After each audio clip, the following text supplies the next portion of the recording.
People have speculated for months who Bernie Sanders would choose as a running mate. Yesterday, in an interview, the San Francisco Chronicle, he made it clear his pick would not be a moderate who is against his signature health care plan, Medicare for All. Meanwhile, many folks on Twitter are highlighting Michael Bloomberg's apparent flip-flop on Medicare for All. As mayor, he reportedly advocated for federal cuts to a program like Medicare, a stance that contrasts with his new presidential campaign's platform. Joining us now via Skype to weigh in on all of this and more is Wendell Potter. He is a former healthcare executive and current president of Medicare for All now. Great to see you, Wendell. Good morning. How are you? Very good. We rely on you more for policy than for political prognosticating. But what did you make of Bernie Sanders' comments that he would definitely choose a VP pick who supports Medicare for All? I wasn't necessarily surprised. Medicare for All has become really central to his campaign. It's very important to him. He's campaigned on it consistently for many, many years. In fact, when he campaigned on it in 2016, I think it was one of the reasons why we're having this debate once again. That it's very apparent that the Affordable Care Act didn't do what needs to be done, and he has never wavered from that commitment. So I think he wants to make sure that whoever he picks as his running mate supports that policy as much as he does. And so, Wendell, what did you make in particular of Sanders's claim not only on Medicare for All, but making it so that he would rule out anybody who would be opposed, maybe even like a Pete Buttigieg, from joining the ticket with him? Do you think that that is smart from a strategic point of view, given the polling that we've seen on Medicare for All? To be honest with you, I think some of the other potential running mates could be persuaded to support this policy. They haven't necessarily continued on the past, Pete Buttigieg being one of them, although initially he was a supporter of Medicare for All. Change. But the polling that we saw, the entrance and exit polling in the first four primaries showed, even in South Carolina, 50% or more of those who said they voted for various candidates supported Medicare for All, even if it meant eliminating private health insurance companies. Mm-hmm. So I think candidates can change. They can, as we have seen, but I do think also there are many candidates out there, or many potential candidates, maybe not who run for president, who would be good, but who also support this policy change. Yeah, I mean, in my mind, there's simply no doubt that the reason that Bernie Sanders is as strong as he is right now in this primary is because of Medicare for All. Routinely, exit polls find overwhelming majority support. With South Carolina, it was more narrow, being a more conservative state. But you see in poll after poll, people say healthcare is their number one issue and that Bernie Sanders is their number one choice on healthcare. But the question he gets often that he and his campaign have been trying to put to bed is, how would you pay for it? I understand you've reviewed the list of pay-fors that they put out recently. What did you make of the math there? Well, I think it makes a lot of sense.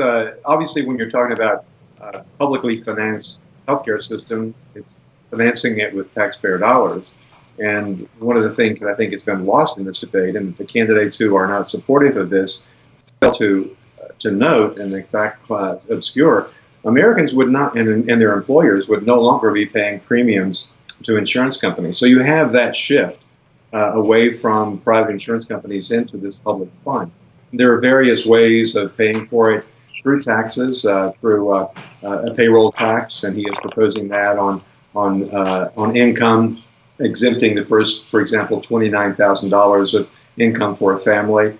There would be taxes on employers as well too, but significantly, the amount of money that would be raised in taxes and tax revenue from both regular folks and employers would be significantly less than what they're paying right now. And you also can save an enormous amount of money by eliminating the overhead. There are other things he's doing, like a wealth tax, changes in the tax structure that has been implemented in recent years to benefit the very wealthy. So the wealthy would pay more, significantly more in many cases, but the rest of the country would pay far less.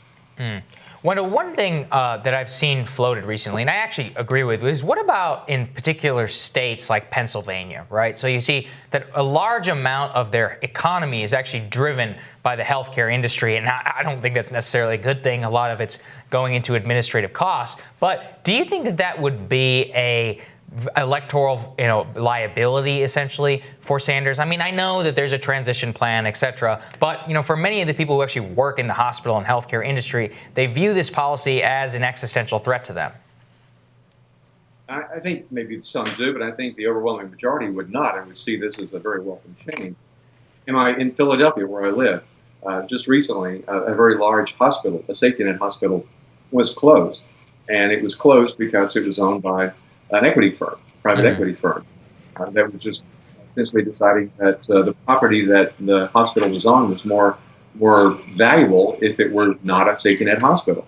So you've got that kind of situation. You've also got rural hospitals across the country, including the Northeast, that have closed, and communities are without the care that they need or access to the care that they need. Over in Pittsburgh, on the other end of the state, there's been an ongoing dispute that is between two of the big players there. And people have had to change health plans. They've had to change hospitals and doctors. People are across the state very frustrated with the way the healthcare system is being managed when you've got big for-profit entities making these decisions, and we have real life and death consequences for people across the state.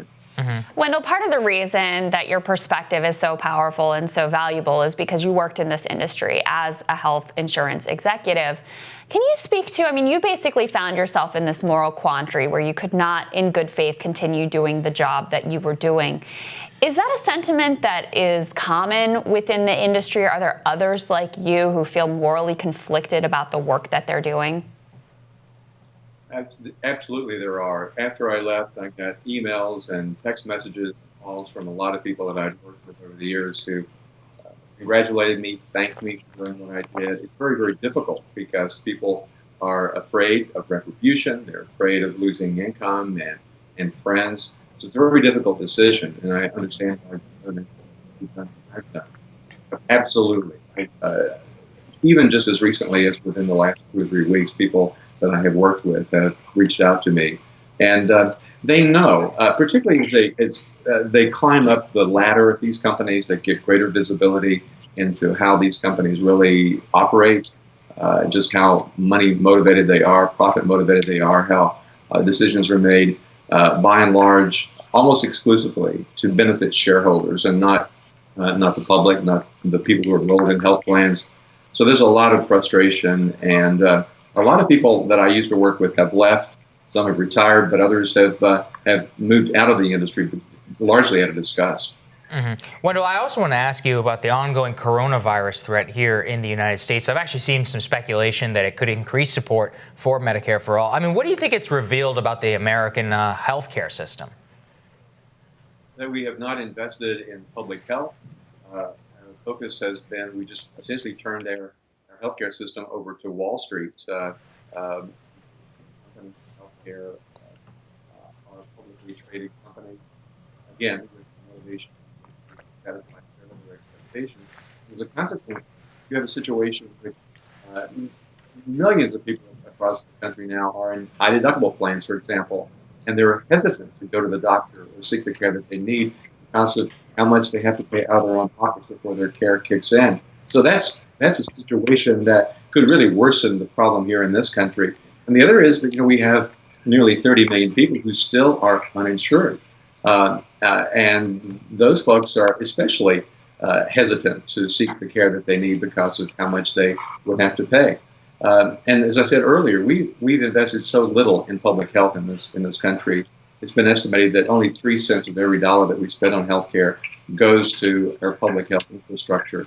So we, I think, are particularly vulnerable, and people realize that if we had a system that was like Medicare for all, we wouldn't have a lot of the problems that I just mentioned. Right. And this is not theoretical. A young man came back from China. He was feeling ill. He wanted to do the right thing and get tested. It cost him more than $3,000 out of pocket to get tested for coronavirus. So you add millions of people who are uninsured with millions of people who don't get paid sick leave. And oftentimes these are people who are serving our food, who are working the cash registers, who are doing that service work, interacting with humans every day.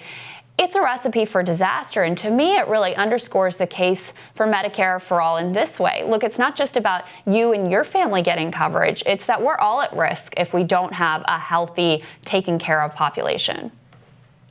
You're exactly right. And keep in mind that people who are at the low end of the income spectrum are the most likely to be either uninsured, many of them working 2 or 3 jobs and none of those employers offering coverage.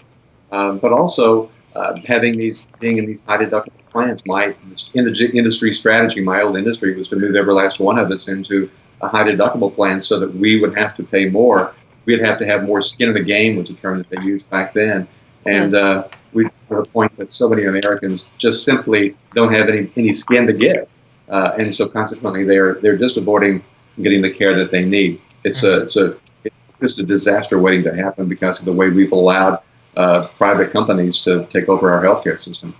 Yeah, I think that's well said. Wendell, it's always great to have you. Thank you so much. Thanks, Wendell. Thank you both.